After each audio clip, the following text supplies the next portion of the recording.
중국이 또 해저 케이블을 이번엔 절단을 했는데 정부의 통신망이 하루 동안 단절되거나 차단이 됐다. 통신망이 두절되는 상황을 상상해보세요. 그럼 그 하루 동안 무슨 일이 벌어질까? 정말 무서운 일이거든요.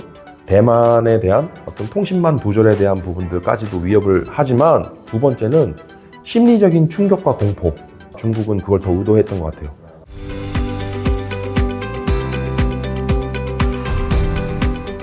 네, 안녕하세요. 반갑습니다. 트럼프 당선 이후에 관세도 관세인데 요즘에 동북아 정세라든지 이런 것들도 되게 복잡하고 다이나믹해졌다라는 생각이 들거든요. 어떠세요? 저도 그래서 요새 불면증을 앓고 있어요. 진짜 네. 이제 한 3개월 된 것 같아요, 불면증. 잠을 못 자겠어요. 밤에 무슨 뉴스가 나올지 몰라서.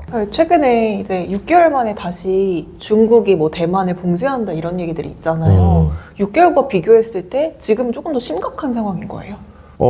반년 전이죠. 그러니까 6개월 전에 대만 봉쇄뿐만 아니라 대규모 군사훈련을 하는 등 대만에 대한 압박을 가했습니다.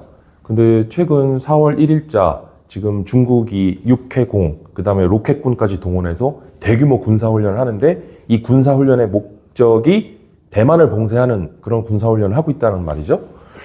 그래서 지금 사실 우리 한반도 영내에서의 뭐 상황도 굉장히 어떤 군사적 긴장이라든가 안보 위협들도 대두되고 있지만 중동 정세나 한반도 영내 상황뿐만 아니라 지금 가장 지금 전운이 고조되고 있는 지역이 지금 중국과 대만. 그래서 우리가 얘기하는 이 양안 문제가 이제 양안 전쟁으로 대두될 수 있다라고 하는 가능성. 지금 혹자는 일촉즉발의 상황까지도 얘기를 하고 있는데 이거는 다양한 군사 전문가들과 그 다음에 미국 정부 관계자들도 실제로 이런 이야기를 하고 있어요. 중국과 대만 간의 지금 상황, 심상치 않다. 전운이 감돌고 있다. 그리고 자칫 중국과 대만 간의 그런 무력 충돌로 인한 전쟁 상황까지도 지금 배제하지 않고 있는 상황인데 대만과 중국 간의 전쟁 가능 시나리오에 대한 부분들 지금 충분히 그런 부분에 대해서는 위협적인 상황이라 볼 수 있습니다. 그러니까 뭐 기사를 보니까 뭐 이렇게 단계별로 시나리오가 있더라고요. 근데 그게 사실상 가능한 거예요? 중국군이 밝힌, 그러니까 이제 대만의 봉쇄, 그러니까 대만 침공에 대한 작전 계획을 보면 5단계로 구분이 되는데요. 근데 1단계로부터 5단계까지 결국은 봉쇄.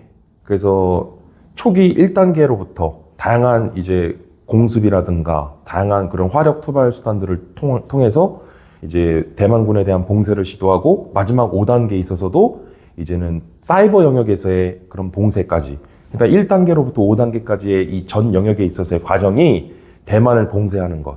그러니까 이제 대만은 이제 섬나라기 때문에 사실 이 대만이 또 어떤 그 국토 면적이 또 협소하기 때문에 중국 입장에서 이런 어떤 대만을 둘러싸고 이 봉쇄 작전을 펼쳤을 때 대만이라고 하는 이제 결국은 그런 지리적 어떤 한계나 그런 부분 때문에 결국은 중국은 봉쇄만으로도 충분히 목표를 달성할 수 있기 때문에 1단계로부터 5단계까지 결국은 대만을 봉쇄하는 그런 작전 계획을 보유하고 있다는 것이죠. 미국이 가만히 있지 않을 것 같은데요. 지금 사실은 그러면 중국이 하나의 중국이라고 하는 대원칙을 두고 있죠. 그리고 뭐 1대1로라고 하는 그런 부분도 결국은 육상의 교통로로부터 그 다음에 해상의 수송로를 확보하기 위한, 그래서 이 1대1로 전략 중에 특히 구단선이라고 하는 전략이 남중국해 유역에 임의로 중국이 9개의 점을 찍습니다. 그리고 이 점선을 임의로 또 이어요. 그래서 이 구단선이라고 해서 중국의 해상 수송로 확보를 위한 그런 구단선이라고 하는 전략을 펼치는데 이 구단선 안에 대만이 포함되어 있어요. 애당초 대만에 대한 포위 전략으로 그치는 게 아니라 하나의 중국이라고 하는 그런 부분들을 실행에 옮기겠다라고 하는 것들을 공공연하게 보여줬다는 것인데, 그 외에도 지금 뭐 여러 가지, 사실 대만이 봉쇄되면 대만 입장에서 할 수 있는 게 별로 없어요. 왜냐하면 대만이 해외에서 수입하는 원자재나 에너지가 약 96% 이상이 해외에서 다 수입을 하고 있습니다. 그 다음에 대만 내에서의 식량도 70% 이상을 해외에서 수입을 하고 있어요.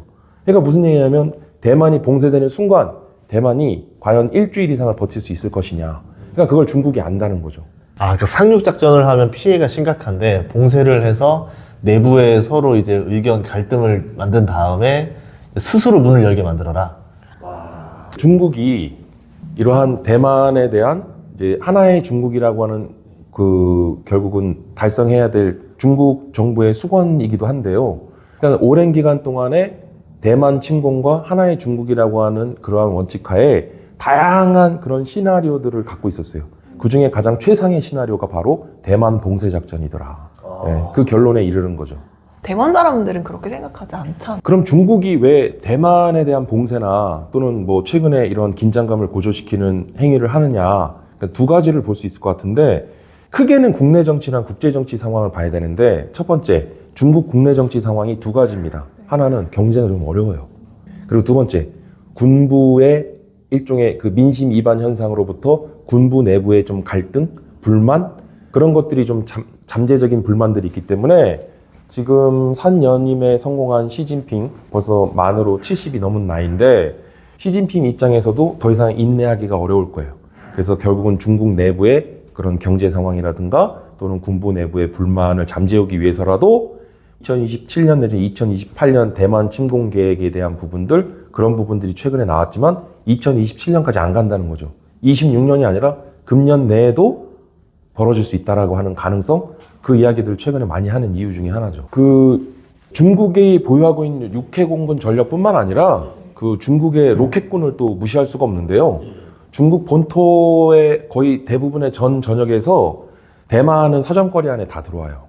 그래서 사실은 대만에 대한 봉쇄, 단순한 어떤 봉쇄만이 아니라 그 작전 계획에는 어떤 그 물리력을 동원한 이제 그런 대규모 그 포사격이나 또는 폭격이나 결국은 그런 정밀 유도 타격에 대한 부분들까지도 있습니다. 그 아마 대만 내에 주요 산업시설이나 군사시설 그리고 중요 지역에 대한 어떤 정밀 타격이 같이 수반될 것이다. 그런 형태의 물리력을 동원한 그런 형태의 압박과 봉쇄 정전이 실행될 거다.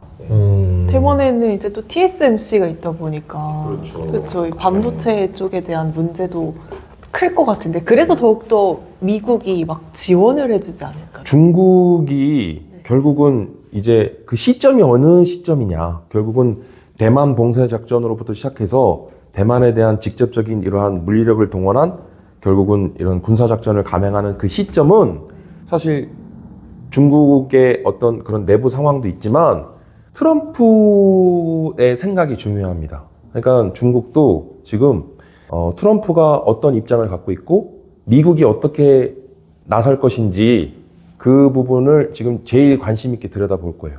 그래서 결국은 관건은 지금 중국과 대만 간의 양안 전쟁에 대한 부분은 결국은 중국 내 국내 정치 상황도 있지만 국제 정치 상황에 있어서는 결국은 중요한 관건이 되는 것이 미국의 입장이다. 미국이 어떤 입장을 보이느냐에 따라서 중국이 자칫 그러니까 이제 문제는 트럼프인데 트럼프는 이제 트럼프식 수사, 트럼프식 그런 일종의 레토릭인데 정치적 수사 아니면 말고식의 최근에 한국이 미국의 관세 4배라고 얘기했던 것도 아니 한미 FTA 자유무역협정이 체결돼 있는데 어떻게 무관세가 원칙인데 관세 4배라는 말이 실제로 찾아봤습니다. 저도. 그래서 근거가 없더라고요. 그러니까 일종의 트럼프식 수사인데 그러니까 트럼프의 자칫 어떤 이런 말 한마디가 중국 정부, 중국 지도자 또는 중국 군부로부터 오판을 내리게 할 수 있는 그런 부분도 있고요. 그리고 또 결국은 미국의 그러한 트럼프의 그런 입장이 중국을 결국 움직이게 하는 데 있어서는 중요한 동인이 될 것이다. 저는 그렇게 바라보고 있습니다. 트럼프 수사를 생각했을 때 만약에 우리가 대만을 보호해 줄 테니까 TSMC 내놔라. 그러니까 그럴 사람이잖아요. 그러니까 사실은 정말 제가 너무 할 말이 많아서 저도 지금 제가 좀 왔다 갔다 하더라도 이해해 주십시오. 트럼프 1기 행정부 시절에 트럼프가 내보였던 주요 정책 중에 하나가 리쇼어링 정책이었어요. 그래서 이제 미국의 자국 기업들이 해외 진출한 기업들을 다시 자국 본토로 회귀시키는 리쇼어링 정책들을 추진하게 되는데 이 리쇼어링 정책이 얼마나 무섭냐면 트럼프 2기 행정부 들어서서 이게 조금 진화했어요. 무슨 얘기냐면 자국 기업만을 회귀시키는 게 아니에요.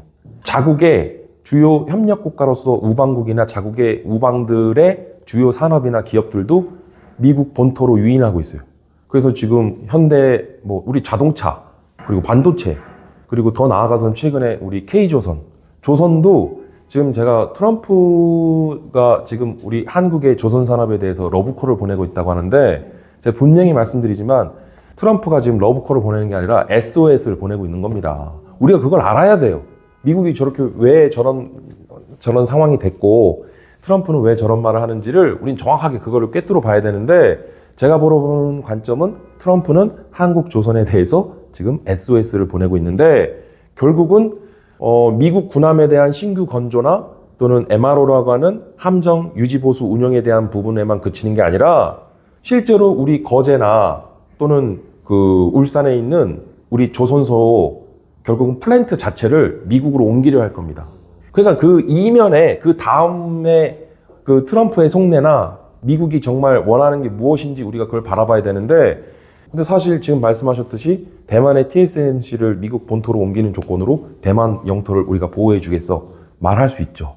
예. 근데 그게 실제로 이제 우리가 이제 동맹 이론이나 국제 관계를 얘기할 때 방기와 연료라는 표현을 하는데요. 그러니까 무슨 얘기냐면 우리는 동맹 관계에 있는 미국의 전쟁에 우리는 원하지 않는 전쟁에 개입될 수 있고 연루될 수 있는 게 동맹이나 이런 국제관계에서 딜레마라고 얘기를 하는데 반대로 반기는 뒷짐지고 강 건너 불구경하는 거예요. 그러니까 무슨 얘기냐면 지켜주기로 했는데 말은 그렇게 해놓고서 실제로 상황이 벌어지니까 뒷짐만 지고 있는 상황.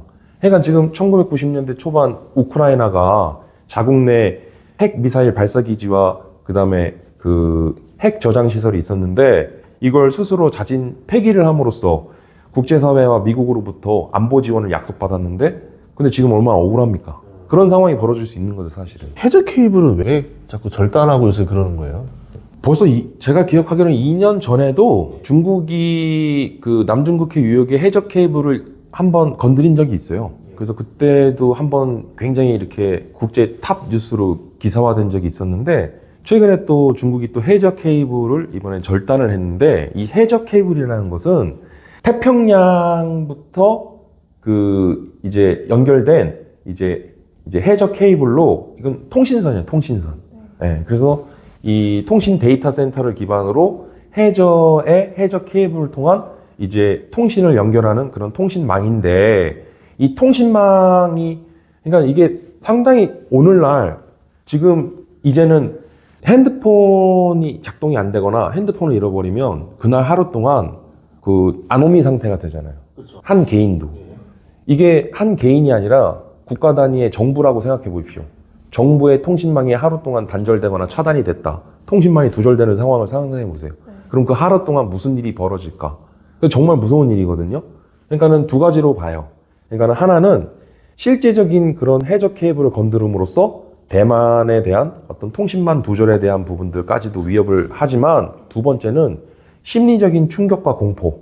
이걸 더 아마 중국은 그걸 더 의도했던 것 같아요. 대만 국민들로 하여금 그런 그 해저 케이블의 차단을 통한 통신망 두절 상황에 대한 만약에 그런 상황이 되면 어떡하지라고 하는 일종의 대만 국민들을 대상으로 한 어떤 심리적 충격과 공포 그런 쇼크를 아마 더 기대 효과로 아마 염두에 두지 않았을까 하는 생각을 합니다. 그 해저 케이블망이 끊기면 보통 우리 그 민간 통신망이 있고 군 통신망 따로 있잖아요. 군 통신망도 같이 끊기는 거예요? 과거에 우리나라도요. 과거에 우리는 이제 군 위성인데 군 위성이 이제 크게는 통신 위성하고 정찰 위성이 있는데 과거에 우리는 군 통신 위성이 없었어요. 그래서 그때는 두 가지 방식으로 미국이나 이스라엘 등 해외로부터 군 통신 위성을 리스 방식에 임차를 해서 썼고요. 또 하나 방식은 민간의 위성을 우리가 군이 그걸 민간의 위성을 활용해서 썼어요. 그러니까 지금도 마찬가지입니다. 통신망이라는 게 경우에 따라서는 유사시 그 민간의 이런 통신선이나 통신 라인을 이제 군이나 정부에서도 일부 활용을 하죠. 그러니까 사실은 유사시 이런 통신망이 두절되는 상황을 상상을 해보면 정말 끔찍한 상상인데요.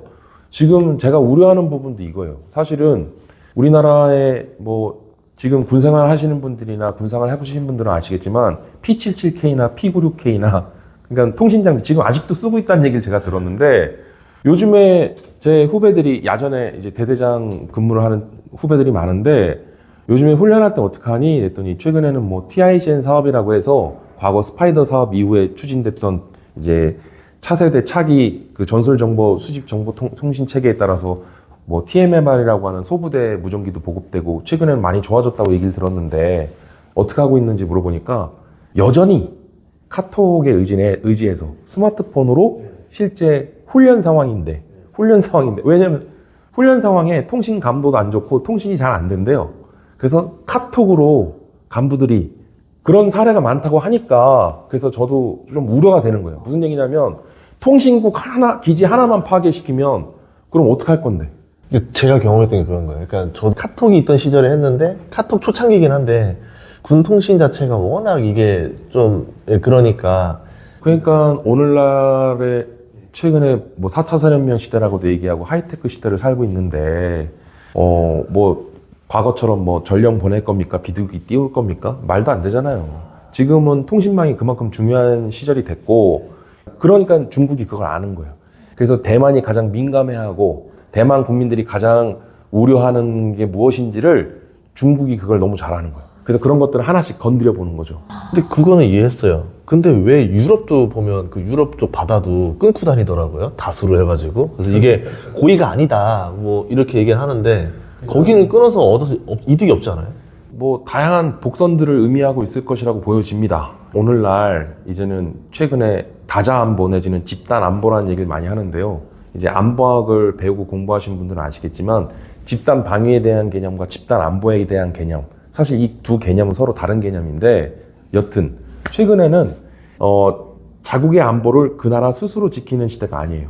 이제는 우리나라도 마찬가지고 이제 한 나라의 안보는 그 나라 스스로 지키는 게 아니라 어떤 집단 방위 체제나 집단 안보 체제에 대한 그런 특징들이 두드러지는데 러시아와 중국, 북한과 이란 등 이런 나라들을 가리켜 우리가 대표적인 권위주의 국가라고 얘기하고 있고 미국을 비롯한 미국, 나토, 뭐 한국과 일본 등 이런 나라들은 대표적인 또 자유주의 진영의 국가들인데 이제는 권위주의 진영 국가들과 자유주의 진영 국가들 간에 일종의 세력 간 대리전 양상들이 보여지고 있고 최근에 이러한 권위주의 진영 국가들과 자유주의 진영 국가들 간의 그 연대와 결속이 훨씬 더 강화되고 있다라고 하는 특징들이 있어요.